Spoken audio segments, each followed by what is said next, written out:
जय हिंद। देखिए, अभी यूएनओ में जो बैठक हुई है उसके जनरल असेंबली में मोदी जी ने क्या बात कहा है जो अब तक के किसी प्राइम मिनिस्टर ने उतना रिजिड ढंग से नहीं किया था, और क्या हमें अस्थायी सदस्यता और वीटो मिल पाएगी, और अगर मिलेगी तो कब तक, और चाइना क्या विरोध कर रहा है, और चाइना को हम किस तरह से बाईपास करके चाइना के विरोध के बावजूद किस तरह से उसे हम अपने चक्रव्यूह में फंसा कर उससे हम वीटो पावर को ले सकते हैं। तो देखिए, पूरी दुनिया में ना, एक पूरी दुनिया में शांति स्थापित करने के लिए जब द्वितीय विश्व युद्ध हुआ था तो पूरी दुनिया आपस में लगभग लड़ गई थी, तो उसे शांत करने के लिए एक संगठन बनाया गया जो एक ऊपर से काम करे, पूरे वर्ल्ड को कंट्रोल करे। इसमें मुख्य भूमिका रूजवेल्ट की थी जो उस समय अमेरिका के राष्ट्रपति हुआ करते थे। उन्होंने क्या किया, एक यूएनओ जो पहले से एक 1920 से चलते आ रहा था लीग ऑफ नेशन, उसी को मॉडिफाई करके एक यूनाइटेड नेशन ऑर्गेनाइजेशन यूएनओ की स्थापना किया, जिसे हम लोग शॉर्टकट में भले यूएनओ कहते हैं, शॉर्टकट में अगर यूएन भी बोलेगा तो आप समझिएगा कि यूएनओ की बात कर रहा है। इसकी स्थापना जो है वो न्यूयॉर्क का एक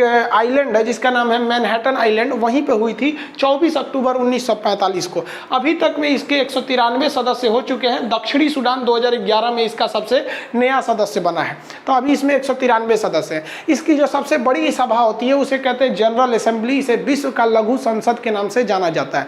इसके टोटल 6 अंग है, लेकिन इस वीडियो में हम केवल एक अंग की चर्चा करेंगे जो सबसे महत्वपूर्ण है, जिसे कहते हैं हम लोग सिक्योरिटी काउंसिल। तो जो मोदी जी कहते हैं वो जनरल असेंबली में भाषण देने गए थे। इसके हर साल सितंबर में बैठक होती है जिसमें हर देश के राष्ट्राध्यक्ष आते हैं। राष्ट्राध्यक्ष जो होते हैं ना, वो हमेशा यहाँ आते हैं, भाषण देते हैं। इसमें मोदी जी भी गए थे। मोदी जी के भाषण में बहुत सारी चीजें थी, लेकिन जो मुख्य बातें थी वो खुद यूएनओ की क्रेडिबिलिटी पर सवाल उठा देती थी। मोदी जी का कहना है कि 1945 में बनी हुई संस्था जिसमें आज तक कोई सुधार नहीं हुआ है, हम ये उम्मीद करते हैं कि 2020 में भी ये क्या काम अच्छे से कर पाएगी। इसका कुछ एग्जाम्पल उन्होंने दिया कि पूरी दुनिया जो पिछले 8 से 9 महीने से लड़ रही है कोरोना पेंडेमिक में, इसमें यूएनओ ने क्या कर लिया, कुछ नहीं किया। इनका इशारा था कि डब्ल्यूएचओ ने शुरुआत में तो चाइना का ही फेवर किया। अगर डब्ल्यूएचओ सचेत रहता तो आज दुनिया का ये हाल नहीं हुआ रहता। दुनिया में आतंकवाद है, जिस देश में आतंकवाद है वो देश खुद ही लड़ता है। यूएनओ कहाँ तक उसे मैनेज करता है? क्या यूएनओ कश्मीर में आके आतंकवाद हमारा सॉल्व करता है? क्या यूएनओ छत्तीसगढ़ के नक्सलियों को समाप्त करता है? माली, सोमालिया, यहाँ तक में तो सोमालिया में देखेंगे तो लुटेरे भरे हुए हैं सब। कहाँ तक यूएनओ इससे लड़ पाता है? इसमें कुछ नहीं कर पाता यूएनओ। इसलिए यूएनओ में एक रिफॉर्म की जरूरत है। इनका एक कहना था कि एक आपसी युद्ध में या फिर आतंकवादी हमले से जो मासूम लोग बेघर होते हैं, जो अपने सपनों के घर को छोड़कर रिफ्यूजीज के टेंट में रहते हैं, इन्हें बचाने के लिए यूएनओ ने क्या किया? कोई खास कदम तो नहीं उठाए थे। बाद में मोदी जी ने कुछ देश की भी बात किया था कि इंडिया में इन्होंने डिजिटलाइजेशन को बहुत ज़्यादा आगे बढ़ाया है, और ये रियलिटी भी है। बहुत सारे लोग को, जैसे आप जनधन योजना से देखिए जो वित्तीय समावेशन था, इन्होंने कहा कि हम लगभग 400 मिलियन लोगों को हमने क्या किया है, बैंकिंग से कनेक्ट किया है, जो ठीक भी है, इंटरनेट के मामले में ठीक है। लेकिन हम अब चर्चा करते हैं कि जो भारत की सबसे बड़ी मांग है कि हमें सुरक्षा परिषद में अस्थायी सदस्यता यानी वीटो कब देंगे। अब ये सुरक्षा परिषद क्या है, अस्थायी सदस्य क्या है और वीटो क्या है, और हमें मिलेगा कि नहीं, अब इसको आप अच्छे से समझिए। देखिए, यूएनओ के 6 अंग में से जो सबसे महत्वपूर्ण अंग है वो है उसका सिक्योरिटी काउंसिल, सुरक्षा परिषद। इसे हम लोग दुनिया का पुलिसमैन कहते हैं। मतलब दुनिया में किसी को भी सजा देना है ना तो वो यही देता है, सिक्योरिटी काउंसिल। सद्दाम हुसैन पर सैंक्शन लगा दिया था, एम्बार्गो लगा देगा तो आप किसी देश से व्यापार ही नहीं कर पाएंगे। तो ये बहुत खतरनाक होता है, सिक्योरिटी काउंसिल होता है। अब ये सिक्योरिटी काउंसिल जो है इसमें 15 मेंबर है, जिसमें 10 मेंबर जो हैं अस्थायी हैं और 5 मेंबर अस्थायी हैं। तो आपको पता ही है जो अस्थायी यानी परमानेंट है के लिए तो कोई टाइम बाउंडेशन है ही नहीं है, वो तो परमानेंट है। समझ में आया कि नहीं आ गया? और जो बाकी 10 मेंबर हैं वो अस्थायी हैं यानी परमानेंट नहीं है, टेम्पोररी हैं। इनका कार्यकाल केवल 2 साल होता है। इनका चुनाव अल्फाबेटिकली हो जाता है। अभी भारत जो है वो 2012 में एक बार इसका सदस्य बना था, अब फिर 2021 में इसका सदस्य बनने जा रहा है। 21 से 22 2 साल रहेगा यहाँ पर। अब भारत नहीं रह पाएगा। बाकी ऐसे 5 देश हैं जो हमेशा रहेंगे, मतलब जब तक यूएनओ है तब तक रहेंगे। आखिर अब ये 5 देश कौन कौन है और इनका क्या क्या काम है, पहले यहाँ समझिए। पहले हम इन 5 देशों को समझ जाते हैं। ये यूएन का जो हेडक्वार्टर है, इसे यूएन कहिए या यूएनओ, इसमें 5 जो अस्थायी सदस्य हैं, इन्हें याद करने के लिए आप नक्शा का प्रयोग कीजिए। बिना मैप के आप पढ़ेंगे तो आपके दिमाग से उतर जाएगा। कितने चीज़ों को याद रख सकते हैं? तो सबसे पहले इधर देखिए नक्शा से, ये यूएसए है। पहला क्या हो जाएगा? यूएसए पहला अमेरिका कहिए या यूएसए कहिए, उसके बाद आपका आएगा ब्रिटेन, उसके नीचे फ्रांस। ब्रिटेन फ्रांस दोनों आपस में, तो मतलब एक ही पास है, दोनों के बीच में थोड़ा सा तो इंग्लिश चैनल यानी का अंतर है, एक समुद्र का चौड़ा, समुद्र में चौड़े रास्ते को जो कहते हैं ना वो चैनल होता है, पतला को स्ट्रीट कहते हैं। तो पहला कौन सा होगा, अमेरिका ब्रिटेन फ्रांस, हो गया। नक्शा में कैसे याद रखें, अमेरिका ब्रिटेन फ्रांस, नक्शा से याद रखना है आपको, देश नहीं याद रखना है, नक्शा, अमेरिका ब्रिटेन फ्रांस, इधर हो गया। अब इस साइड में आएंगे तो रूस, ऊपर में रूस, नीचे में चाइना, हो गया। यहाँ पे देखिए ये दोनों एक पास, ब्रिटेन फ्रांस एक पास, इनकी मेंटेलिटी भी एक जैसे है, और रूस चाइना इनकी मेंटेलिटी एक जैसे, दोनों पहले कम्युनिस्ट थे सब, अभी रूस जो है लोकतंत्र हो गया है। वो भी काहे को लोकतंत्र, 2002 से तो अभी तक पुतिन बैठे हैं 2035 तक में, कौन सी का लोकतंत्र है। तो टोटल कितने देश हो गए, 5। अब हम आपसे कहते हैं, आप बताइए कितने हो गए। पहला अमेरिका ब्रिटेन फ्रांस रूस चाइना, अमेरिका ब्रिटेन फ्रांस रूस चाइना, ये 5 देश हैं जिन्हें वीटो है, ये अस्थाई सदस्य है, इनका यहाँ नाम है, ये झंडा है इन लोगों का।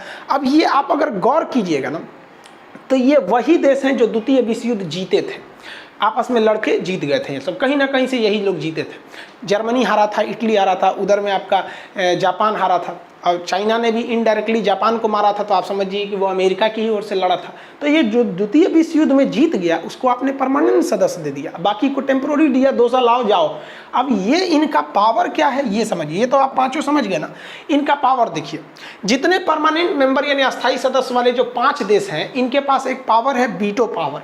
वीटो को हिंदी में कहते हैं निषेध शक्ति। इसे हम आम बातचीत की भाषा में हम कहें तो इसका मतलब होता है ना। जैसे अगर कोई हमसे कहता है कि सर आज पार्टी किया जाए, मान लीजिए सारे लोग रेडी हैं और हम कह दिए वीटो, तो वीटो का मतलब किसी भी चीज़ को हमेशा के लिए रोक देना, मतलब उस प्रस्ताव को ही रोक देना, उसे क्या कहते हैं, वीटो। तो जितने अस्थायी सदस्य हैं उन्हें वीटो प्राप्त है। याद रखिएगा, जो 10 मेंबर यूएनओ के हैं अस्थायी, उनके पास वीटो नहीं है, और ये 5 मेंबर हैं जिनके पास वीटो है। अब यूएनओ में कोई भी विधेयक या प्रस्ताव आता है जिसे हम लोग रिजोल्यूशन कहते हैं, कि मान लिया कोई रिजोल्यूशन आया कि पाकिस्तान को आतंकवादी देश घोषित कर दिया जाए, उसे कोई भी आर्थिक मदद नहीं दिया जाएगा जब तक कि वो आतंकवाद पर नकेल नहीं कसता है। तो पूरे लोग रेडी हो जाएंगे। यूएनओ के 193 लोग हैं, 193 में 121 लोगों ने कह दिया कि हाँ भैया उसे आतंकवादी देश घोषित कर दीजिए, तो हो जाएगा। लेकिन जो 5 देश है ना जिन्हें वीटो पावर प्राप्त है, आप 5 का नाम याद है ना आपको, अमेरिका ब्रिटेन फ्रांस रूस चाइना, इसमें से किसी एक ने भी, हम 5 की बात नहीं कर रहे हैं, कोई एक ने भी अगर वीटो कर दिया कि नहीं हम इस प्रस्ताव से खुश नहीं हैं, तो वो प्रस्ताव कट जाएगा, चाहे उसमें कितनी भी अच्छाई है। मौलाना मसूद अजहर जो भारतीय तिहाड़ जेल में बंद था, उसे आतंकवादियों ने IC-814 प्लेन को हाईजैक करके सन 2000 में लेके गए थे, और उसके बाद इन्हें छुड़ाए थे, और यूएनओ ने उसे आतंकवादी घोषित कर दिया। लेकिन चाइना ने कह दिया नहीं वीटो, कि अभी इसके खिलाफ सबूत नहीं है, कोई मतलब नहीं बनता है। वीटो जो है हम रोक दिए, हमारा दादागिरी है, समझाया। यूएनओ जो 193 देशों का संगठन है जो पूरी दुनिया को चला रही है, ये एक्चुअली में एक 5 घोड़े का रथ है। वो रथ की तरह है जिसमें 5 घोड़े लगे हैं, और उन घोड़े का लगाम 5 देशों के पास है। 5 घोड़ों का लगाम, कोई एगो रोकेंगे रथ रुक जाएगा, ऐसा थोड़ी है 5 घोड़ा का रथ एगो रुक जाएगा तो रथवा जाएगा, उलटिए जाएगा। ये पावर होता है वीटो का। तो वीटो मिलेगा किसको, जिसके पास अस्थायी सदस्य है, कुछ भी रोक सकते हैं। अब यूएनओ का एक नियम है कि कोई देश दूसरे देश पर कब्जा नहीं कर सकता है। अब सद्दाम हुसैन भाई साहब उठे, उन्होंने एक देश था कुवैत, उस पर हमला कर दिए और उसको अपने अंडर में ले लिया।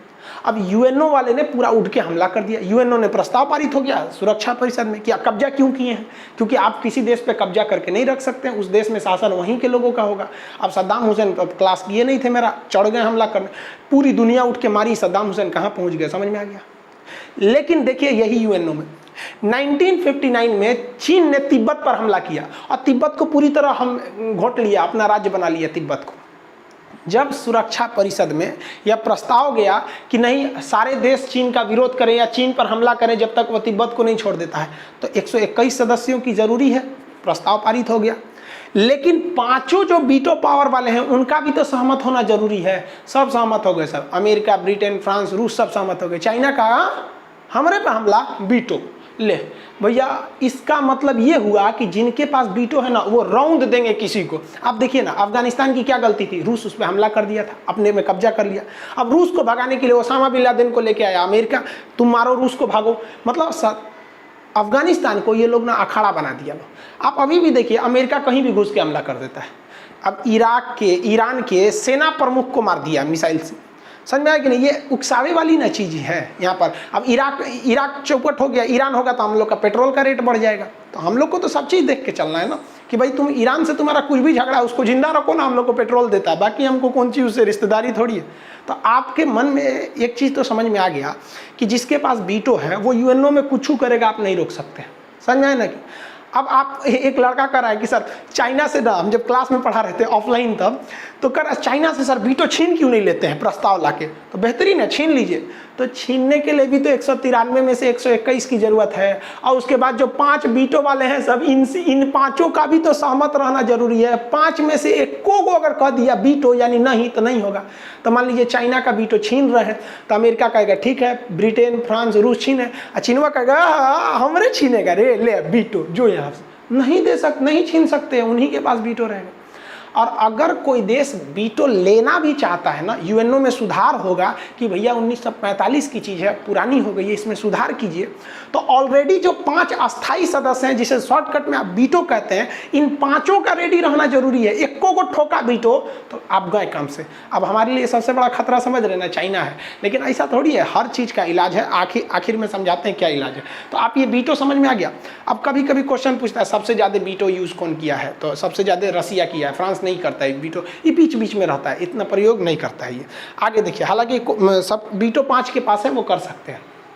अब हम कहते हैं एक इंडियन के हिसाब से देखिए, why India should get veto, हमें वीटो मिलना क्यों चाहिए? अगर हमें मिलना चाहिए तो दुनिया का हर एक देश का व्यक्ति अपने देश से प्रेम करता है। श्रीलंका भी कहेगा हमें क्यों नहीं मिलना चाहिए, तो सबको वीटो मिलना चाहिए। तो इसके लिए भारत के पास कुछ ऐसी चीज़ें हैं जो इसे वीटो दिलाने में कारगर साबित होगी। जैसे यूएनओ की जब स्थापना हो रही थी 1945 में, तो हम गुलाम थे 1945 में, इसके बावजूद हम जाके यूएनओ के सदस्य बन गए कि जब हम आज़ाद होंगे तो हम आपके सदस्य हो जाएंगे। सोचिए हम लोगों ने कितना फेथ दिखाया था यूएनओ पर, और हम यूएनओ के संस्थापक सदस्यों में से हैं। हम लोगों ने यूएनओ का प्रचार उस समय किया था जब हम गुलाम थे, और हमें ही आपने अस्थायी परमानेंट नहीं रखा है। बाहर दोगलागिरी बाह यहाँ पर।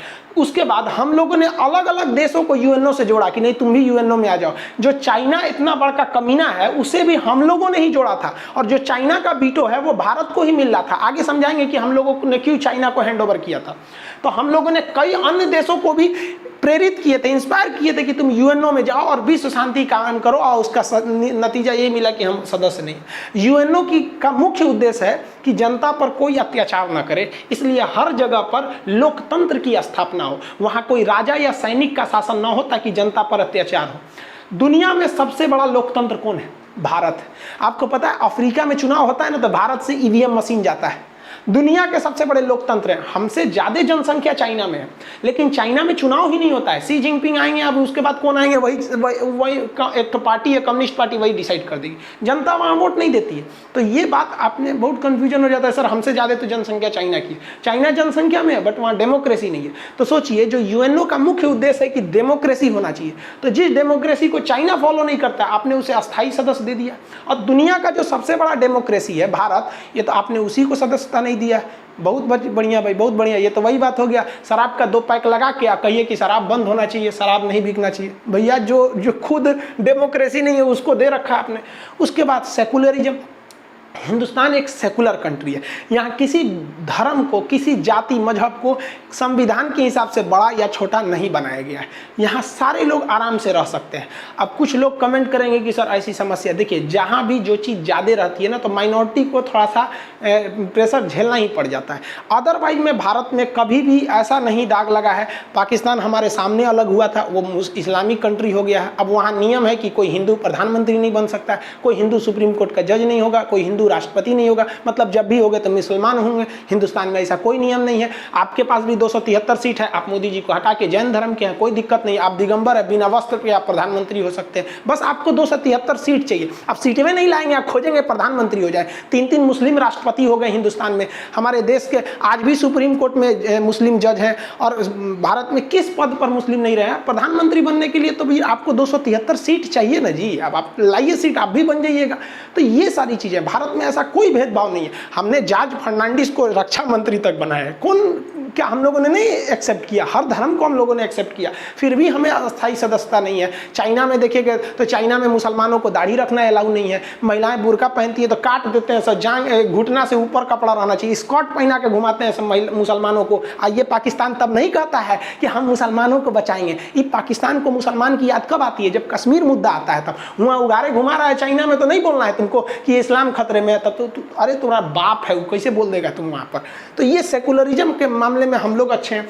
दुनिया में सबसे ज़्यादा शांति की बात हम ही करते हैं। दुनिया में अभी कहीं मार और होता है ना तो हम भारत अपनी सेना भेजता है, सूडान वगैरह में भेजा है शांति के लिए। कोई कह सकता है अरे छोड़िए ना, आज यूएनओ बना साला 1945 में, जब दुनिया नहीं थी ना तो हमारे शास्त्रों में लिखा था वसुधैव कुटुंबकम। हम लोगों ने 26/11 जो हमला हुआ था, 26/11 तो खैर छोड़िए ना, 26/11 करें, 9/11 1893 जब स्वामी विवेकानंद कहाँ गए थे? शिकागो में। वहाँ उन्होंने लेडीज एंड जेंटलमैन, मेरे ब्रदर्स एंड माई सिस्टर कह के पूरी विश्व को संबोधित किया था। और हम ही अस्थायी सदस्य नहीं है। और भी देखेंगे टेररिस्ट, यूएनओ कहता है कि आप टेररिस्ट को बढ़ावा नहीं देंगे। भारत आतंकवाद को झेला है, लेकिन हम लोगों पे कभी कोई नहीं कहेगा कि कोई भारत का आतंकवादी जाकर कहीं जाके बम फोड़ा। ये हम लोग जानते ही नहीं हैं। हम लोग कहीं पे भी अगर आप हिंदुस्तानी हैं, आपके पासपोर्ट पे इंडियन लिखा है तो आप इज्जत की नज़र से देखे जाएंगे वहाँ। अब पाकिस्तानी लिखा है ना, 4 बार सिक्योरिटी जांच करेगा, ससुर कहाँ छुपा के रखा है। तो हम लोगों ने कहीं टेररिस्ट का नहीं है। अब पाकिस्तान वाले कहते हैं कि आपने बांग्लादेश में मुक्ति वाहिनी घुसा दिया, तो भैया पूरी दुनिया से आप जाँच करा लीजिए कि मुक्ति वाहिनी खुद बांग्लादेश के लोग थे जिन पर आप लोगों ने अत्याचार किया था। भारत ने उन्हें अत्याचार से मुक्ति दिलाने के लिए हथियार उठाया था। तो इसका मतलब क्या? रावण को मारने के लिए भी हम लोगों ने हथियार उठाया था, तो राम जी को आप क्या मर्डरर कहिएगा? अरे वो अन्याय पे था इसलिए मार दिए। न्याय और अन्याय में भी फर्क न होना चाहिए। WHO पूरी दुनिया जब पोलियो से ग्रस्त रहती है, आपको पता है दुनिया का 90% पोलियो का ड्रॉप भारत से जाता है। यूएनओ कहता है कि हम पोलियो मुक्त करेंगे, मलेरिया मुक्त करेंगे। कहाँ से दवाइयाँ ले जाता है? रे भारत से।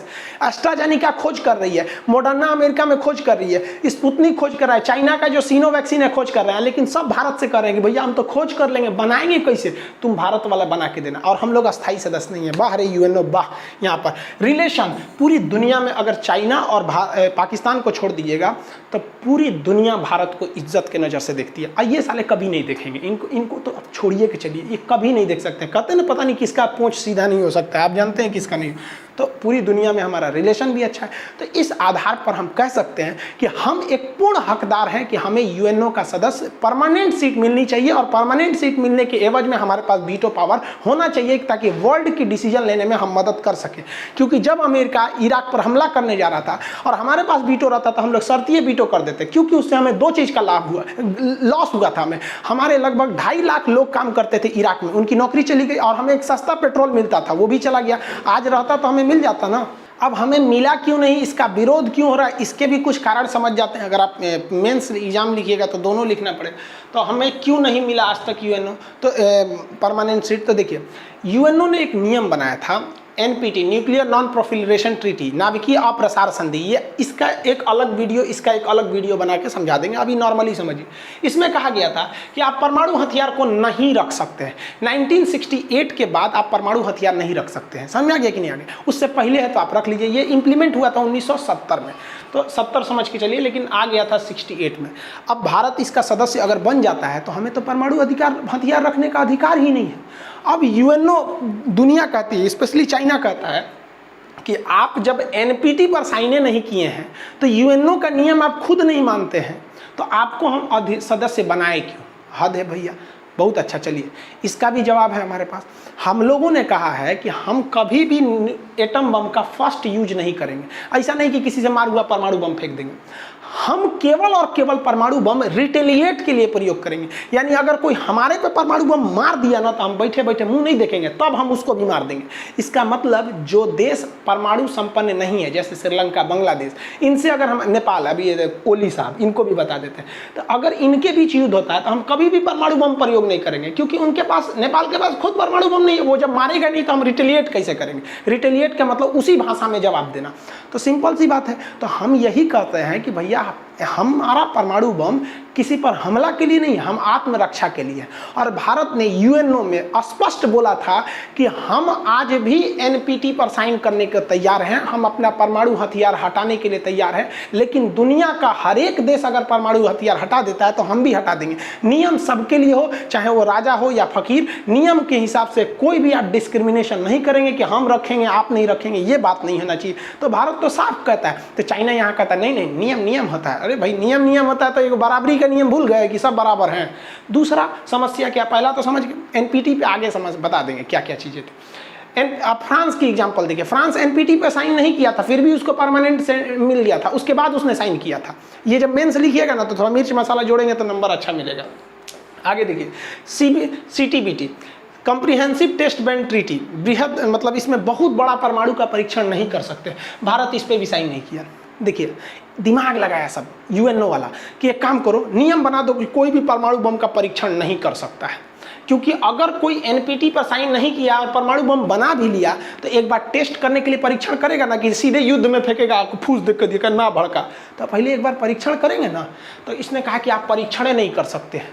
अब भारत इस पर भी साइन नहीं किया, लेकिन ई वाला ने वो गलती कर दिया। सीबीटी कर रहे हैं, सीटीबीटी के कानून में लिखा हुआ है 1996 के कानून में कि आप जमीन पर, हवा में या पानी में परमाणु परीक्षण नहीं कर सकते हैं। तो एपीजे अब्दुल कलाम भारत वाला दिमाग लगाया, कहा कि सुनिए ना, हवा में नहीं करिए, पानी में मत करिए, जमीन पे मत करिए, जमीन खोद के अंदर कीजिए, क्योंकि कानून जो होता है अंधा होता है, वो तो सीधे कहेगा कि कानून में कहाँ लिखा था कि अंडरग्राउंड नहीं कर सकते हैं। इसलिए भारत ने अंडरग्राउंड परीक्षण किया। समझ में आया? परीक्षण किया था, पाकिस्तान में भूकंप आ गया था। तो भारत कहता है कि देख भैया, हम तो सीटीबीटी पे साइन किए नहीं है, और किए भी अगर, लेकिन हम सीटीबीटी का उल्लंघन कहाँ किए हैं, कहाँ उल्लंघन किए हैं भैया? आप बोले थे जहाँ जहाँ मना किए थे हम वहाँ कहाँ वो फोड़े हैं, हम तो जमीन के अंदर फोड़े हैं। 1974 में भारत ने फोड़ा था, उसका कोड नाम था स्माइलिंग बुद्धा, और 1998 में जो फोड़े थे उसका नाम था शक्ति 98। तो हम लोग कहाँ आपका उल्लंघन कर रहे हैं कि आप कह रहे हैं कि हम आपका बात नहीं मानते हैं। साइन हम तभी करेंगे जब सब पर नियम लगेगा। अब आते हैं जम्मू कश्मीर का मुद्दा। ये पाकिस्तान कहता है मत दीजिएगा बीटो, ससुरा का अगर मिल जाएगा बीटो तो कश्मीर हड़प ये लेगा वो यहाँ पर, क्योंकि अगर बीटो मिल गया तो हम लोग कश्मीर पर हमला करके हड़प लेंगे ससुरा। अब कौन चिल्लाने आएगा? सीधा कह देंगे लोग कि हम बीटो करते हैं, हम क्या कर देंगे, बीटो कर देंगे। तो पाकिस्तान कहता है ना ना ना ना, जम्मू कश्मीर का मुद्दा है, मत दीजिएगा बीटो जब तक ये सॉल्व नहीं हो जाता है। अभी जम्मू कश्मीर का मुद्दा सॉल्व होगा। तो 1950 में जम्मू कश्मीर के मुद्दे का अध्ययन करने के लिए खुद यूएनओ ने एक डिक्सन कमीशन, एक डिक्सन आयोग का गठन किया था। वो 10-15 लोग आए थे और कश्मीर के मुद्दे पे अध्ययन करके यूएनओ में अपनी रिपोर्ट दिए थे। उस रिपोर्ट में कहा गया था कि यूएनओ कश्मीर का मुद्दा कोई अंतर्राष्ट्रीय मुद्दा है ही नहीं, ये भारत और पाकिस्तान का आंतरिक मामला है, इसे इन दोनों को खुद सुलझा लेना चाहिए। अब यही मिल गया भारत को मौका कि रे भैया, खुद यूएनओ कहता है कि ये अंतर्राष्ट्रीय मामला नहीं है, घरेलू मामला है, और घरेलू मामला में यूएनओ को हस्तक्षेप करने का अधिकार किसने दे दिया? तो आप खामखा में भारत का ना विरोध कर रहे हैं, भारत ने इस बात को भी ऐसे काट सकते हैं हम लोग। अब आता है बजट की बात। ये रियलिटी है कि हमारे ऊपर आरोप लगाया जाता है कि हम बजट बहुत कम देते हैं, और रियल में हम लोग बहुत कम बजट देते हैं। 1 से 2% यूएनओ के टोटल खर्च का हम लोग देते हैं, ज़्यादा नहीं देते हैं लोग। सबसे ज़्यादा देता है आपका अमेरिका देता है, फिर जापान, फिर चाइना, फिर रसिया, फिर ब्रिटेन, फ्रांस, ये सब देते हैं। हम लोग बहुत कम बजट देते हैं। ठीक है भैया, हम अगर बजट कम देते हैं तो जरा जोड़िए तो पूरी दुनिया में सबसे ज़्यादा वैक्सीन कौन देता है फ्री में?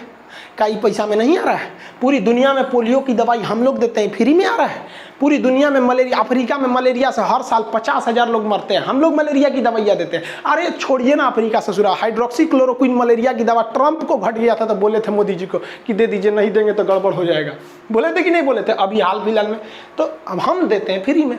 तो ये पैसा आपको नहीं दिख रहा है? सूडान में आतंकवादी घुस गया, सब जहाँ तहाँ हो जाता है तो यूएनओ चिल्लाता है मोदी जी से, अरे प्रधानमंत्री भारत भारत भारत, तनी सेना भेज दीजिए। तो वहाँ सेना, अरे चोट्टा कहीं का, जो हमारी फौज गई है उसको खाना तुम दिया है, सैलरी तुम दिया है, हम भारत वाले सैलरी दिए। और जब शहीद होते हैं तो तिरंगे में लपेट के ले आते हैं। तो 1 रुपया देता है उनकी घर में, जो उनकी पत्नी विधवा हो गई, बाल बच्चे के ऊपर से बाप का साया हट गया, हम देते हैं। क्या ये पैसा नहीं दिख रहा है तुमको? अब तो मोदी जी को भी कहते हैं कि अरे क्या जरूरत है, जब चोट्टों को खाली पैसे देखना है तो ये सब कैंसिल कर दीजिए, मत दीजिए, सीधे जो इसका पैसा आप सीधे कैश में दे दीजिए। जब तुम्हें कैश ही देखना है, मतलब यूएनओ को ससुरा नचनिया बना दिया है सर, जो जितना पैसा उड़ाया उतना ठुमका लगा दो। हद हो गया यूएनओ में।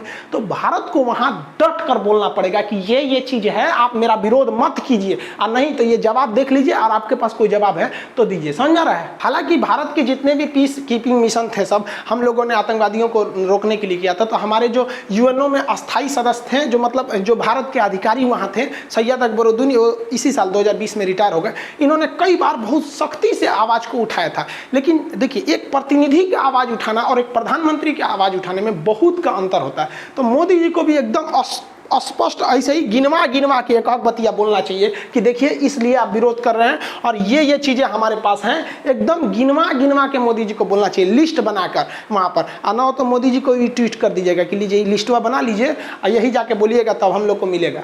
आप संभावना समझते हैं हम लोग को कब मिलेगा? तो यूएन, देखिए भारत बड़ा होशियारी किया। उसने कहा कि अगर हम अकेले मांगेंगे ना बीटो तो हमारा नहीं देगा सब। तो भारत ने 2005 में एक ग्रुप बना लिया G4 4 देशों का एक संगठन है। इसमें कौन कौन है भाई? तो ये चारों देशों का मांग है कि हमको परमानेंट सीट चाहिए। अब जैसे परमानेंट सीट मिलेगा तो हमें क्या मिल जाएगा? बीटो मिल जाएगा। डायरेक्ट बीटो थोड़े मिलेगा, पहले परमानेंट सीट मिलेगा, और जिसके पास परमानेंट सीट है उसके पास ऑटोमेटिक बीटो चला जाएगा। तो इसमें 4 कौन देश आते हैं, इसको भी नक्शा से याद रखिएगा। ये अस्थाई वाला 5 याद है ना, अमेरिका, ब्रिटेन, फ्रांस, रूस, चाइना। अब जो मांग कर रहे हैं G4, उनको देखिए। एशिया से देखिए, इंडिया और जापान। एशिया से हो गया ना, इंडिया, जापान। यूरोप से एक जर्मनी मांग रहा है, हिटलर वाला जर्मनी। तो India, Japan, Germany, India, Japan, Germany. और इस साइड से ब्राजील मांग रहा है, कह रहा कि भैया हमको भी चाहिए।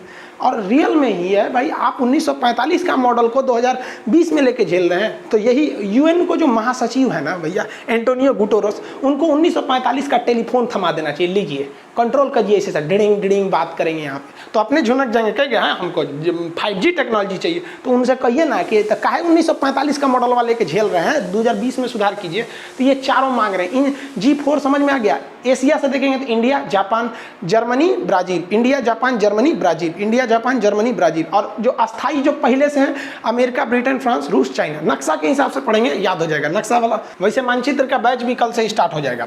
तो ये आप G4 समझ गए। लेकिन इसमें किसको मिलेगा? इंडिया को मिलेगा, जापान, जर्मनी, ब्राजील, किसको मिलेगा? ऐसा भी तो सबको मिल जाएगा थोड़ी ना। इसमें हम संभावना तलाशते हैं किसको मिलेगा, किसको नहीं मिलेगा। देखिए बात करते हैं जापान का, तो एकदम गारंटी जापान को नहीं मिलेगा, क्योंकि किसको मिलना चाहिए ये डिपेंड करता है उस पर कोई भी बीटो न करे। और जापान का दुद्दू को बीटो करेगा सर, रूस भी करेगा, क्योंकि जापान ने अपने जमीन पर हमें सुरक्षा करने के लिए पूरी जिम्मेदारी अमेरिका को दे रखा है, और अमेरिका वहाँ सेना रखा है, और रूस और जापान में जमता नहीं है, तो इसका विरोध कर देगा रूस। और चाइना तो 100% करेगा भैया, एकदम कंफर्म है। तो G4 में से जापान फेंका गया।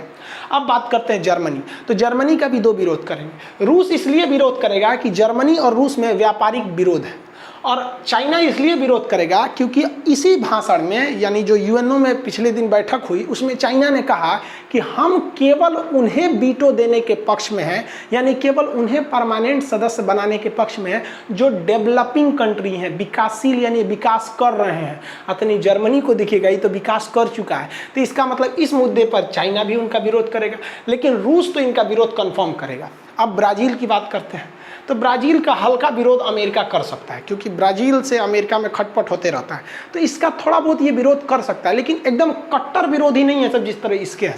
अब बात करते हैं हमारे अपने प्यारे भारत की, इंडिया का। तो इंडिया का विरोध कर रहा था ब्रिटेन, यही चोट्टा 200 साल शासन करके गया, अभी मन नहीं भरा। ये पगला क्या कह रहा है पता है, कि भारत जो है अस्थाई सदस्य ले ले, परमानेंट मेंबर बन जाए, लेकिन उसे हम वीटो नहीं देंगे। रे चोट्टा कहीं क्या, तो कौन दिमाग लेके पैदा हुआ रे? ये तो हो गया ही कि किसी से कहिए कि तो हम बियाह करा दे रहे हैं लेकिन दुल्हन ना देंगे, तो क्या फायदा ओकरा? एगो झुनझुना कहले कि हमारा बियाह हो गया है। अरे बियाह करा रहे हो तो दुल्हन दे दो, है कि नहीं? चाहे उससे अच्छा दुल्हन दे दो, बियाह होगा चाहे नहीं होगा, समझा कि नहीं? अरे भैया हमको वीटो दे दो, मतलब कहने का समझिए ना कि हमको वीटो दे दो, भाड़ में गया ससुरा, हमको परमानेंट बनाओ चाहे मत बनाओ, हमको रहना चाहिए वीटो, जब मन तब ठोक के चलाए वीटो। जिस दिन वीटो मिलेगा ना सोचा पी ओके तो लेके आएगा आदमी एकदम, बाकी पाकिस्तान तुम चिल्लाते रहो, थोड़ा तो हम लोग ऐसे देख लेंगे लोग। तो हमको ये ससुरा पगला को देखिए, तो भारत ने भी कहा कि चल भैया तू हमारा एक बार अस्थाई बना दे। एक बार अस्थाई बना देगा ना तो अस्थाई तोरा कोचते रहेंगे तोरे बगल में बैठ के वीटो वीटो, तो एक स्टेप तो बढ़ेंगे ना कम से कम, जहां अस्थाई है वहां से अस्थाई तो होंगे ना। तो भारत ने भी कहा चलो something is better than nothing. China ये चोट्टा देखिए क्या कहता है, चाइना कहता है कि हम भारत का समर्थन तभी करेंगे जब भारत जो है एनपीटी पर साइन करे। और भैया एनपीटी पे साइन करने का मतलब हमें अपना परमाणु हथियार हटाना पड़ेगा। मतलब चाइना हमारी वो नस पकड़ना चाहता है जो हम कभी तैयार ही ना हो। तो चाइना कह रहा है, हम आपका विरोध कहाँ कर रहे हैं, हम कह रहे हैं कि यूएनओ का जो नियम है कि आप एनपीटी पर साइन कीजिए और परमाणु हथियार हटाइए, तो हम उसी नियम को फॉलो कर रहे हैं, आप उस नियम को फॉलो कर लीजिए, हम मान लेंगे। चाइना जानता है कि भारत कभी इसके साइन ही नहीं करेगा, तो पूरी दुनिया भी चाइना को एक तरफा इल्जाम नहीं ना लगाएगी कि आप झगड़ा कर रहे हैं, तो यहाँ फंस गया। लेकिन इसका भी सोल्यूशन है, ऐसा नहीं है कि नहीं हो सकता है सोल्यूशन। सबसे पहले भारत सरकार जो इस बार भी मुद्दा उठा है, टेक्स्ट बेस्ड नेगोशिएशन, मतलब लिखित हमको चाहिए कि कब इस पर सुधार होगा। अभी क्या मौखिक है, अमेरिका भी कहता है हम भी सुधार के पक्ष में, अरे चोट्टा कहीं का 2010 से सुनते आ रहे हैं लोग कि सुधार के पक्ष में। कहिया मीटिंग बुलाएगा कि यूएनओ का विस्तार होना चाहिए कि नहीं। तो सबसे पहले तो एक टेक्स्ट बेस्ड नेगोशिएशन होनी चाहिए और टाइम लाइन के अंदर की एक लिखित होना चाहिए और एक टाइम फिक्स होना चाहिए कि हाँ 2025 में इसकी बैठक होगी या 2022 में होगी, कि हम लोग उस समय फाइनली सुधार कर देंगे लोग। एक इस तरह से होना चाहिए, समझ आएगी नहीं आएगा। उसके बाद देखिए सबसे जरूरी, मोदी जी आपको भी हम कहते हैं हाथ जोड़ के कि संसद में एगो प्रस्ताव ला दीजिए कि जो देश भारत को अंतर्राष्ट्रीय मंच पर यानी यूएनओ में अस्थायी सदस्यता का विरोध करेगा, भारत उस देश से कोई भी व्यापारिक संबंध नहीं रखेगा। अब पबजी और टिकटॉक बैन, पबजी पे तो बैन वापस हट गया, टिकटॉक पे बैन लगा तो चाइना को समझ में आया था कि भाई क्या क्या झमेला हुआ था। तो संसद जैसे प्रस्ताव पारित कर देगी तो पूरी दुनिया, हमको लीगल अधिकार है भाई कि हमें अपना दोस्त और दुश्मन पूछने के लिए हमको क्या यूएनओ से पूछना पड़ेगा, आप हमारा साथ दीजिए, हम आपके साथ खड़े हैं। तो जिस तरह से चाइना हमें घेर रहा है ना कि तू पहले इस पे साइन करो, परमाणु हटाओ तब देंगे, तो उसी तरह चाइना से भी घेर लेंगे कि तुम हमको पहले वीटो दो तब व्यापार करेंगे। और चाइना हमसे $70 बिलियन का व्यापार करता है भाई साहब, उनकी कंपनियां आधा ठप पड़ जाएंगी भारत से। और बेहतरीन भी है ना, भारत सरकार को इसी बीच में एक स्ट्रेटजी बनाना चाहिए, क्योंकि चाइना से व्यापार अगर रुके ना तो फिर भारत में महामारी आ जाएगी, तो हर चीज महंगा हो जाएगा। तो मोदी जी को ना एक से एक जासूस, एक से एक इंजीनियर रहना चाहिए और चाइना भेजना चाहिए, वहां सीख क्या है, कैसे सस्ता सस्ता चीज बन रहा है। और भारत को 2-3 साल में एकदम आत्मनिर्भर होना चाहिए कि अगर चाइना से व्यापार ठप भी हुआ ना तो हम भी 10 रुपये में टेम्पर ग्लास बना लेंगे, हम भी 25 रुपये में मोबाइल चार्जर बना लेंगे। अब बनता है जब वो बनाता है तो हम लोग काहे नहीं बनाएंगे, क्योंकि हमारे यहाँ नेता जो है ना दिन रात सोचते रहता है, हाँ हाँ बिहार में चुनाव है, बंगाल में चुनाव है, ये है। अगर यही नेता अगर ऐसे सोचे ना कि चाइना का जीडीपी यहाँ गया, हमारा पीछे गया, हमें बराबरी करना, हमें ये चीज का उत्पादन करना, इलेक्ट्रॉनिक में चाइना आगे जा रहा है, ये नहीं सोचेगा। वो सोचेगा मध्य प्रदेश में सरकार, कर्नाटक, ये इसी में चौपट हो जाता है। तो संसद में ये प्रस्ताव लाना चाहिए, तो प्रस्ताव ला रहा है जो किसान उसान वाला, यहाँ पर किसान वाला प्रस्ताव बताए थे। और सबसे जरूरी चाइना कहाँ घिराएगा, वो MTCR पे घिराएगा। देखिए MTCR की स्थापना 1987 में हुई थी। इसका फुल फॉर्म होता है मिसाइल टेक्नोलॉजी कंट्रोल रिलीम। इसके बारे में हम अलग से डिटेल्स बताएंगे, जिसमें आपको MTCR, वासेनार अरेंजमेंट, ऑस्ट्रेलियाई ग्रुप, NSG ग्रुप, NPT या CTBT, ये सब अलग वीडियो बना देंगे। तो MTCR क्या है?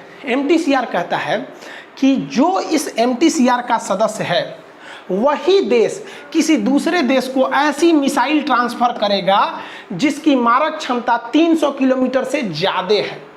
यानी जो MTCR का सदस्य नहीं है ना, उसे 300 किलोमीटर से ज़्यादा मारक क्षमता की मिसाइल कोई देश ना बेच सकता है, ना उससे कोई खरीद सकता है। तो चाइना को दोनों दिक्कत है। चाइना को चाहिए S-400 मिसाइल जो हवा में 400 किलोमीटर दूर तक मिसाइल को मार दे, लेकिन वो MTCR का सदस्य नहीं है। तो रूस ने उसको S-400 का पैसा लिया लेकिन दिया S-300 उस पर पेंट करके लिख दिया। चाइना कह रहा है कि काहे इतना ले रहा है, तो कह रहा है तोरा लेना है तो ले, काहे के लिए तो तुम्हारा गलती है, तुम MTCR का सदस्य नहीं। और जो भारत को मिल रहा है S-400 मिसाइल, उसकी एक्यूरेट मारक क्षमता 400 किलोमीटर होगी, क्योंकि भारत MTCR का सदस्य है। चाइना चाहता है पाकिस्तान को हैवी मिसाइल बेच दे, तो भैया तू MTCR का सदस्य रहेगा तब ना हैवी मिसाइल बेचेगा।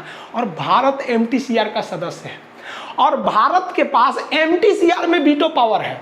मतलब MTCR में कोई नया एंट्री मारेगा कि नहीं, इस पे भारत को वीटो है।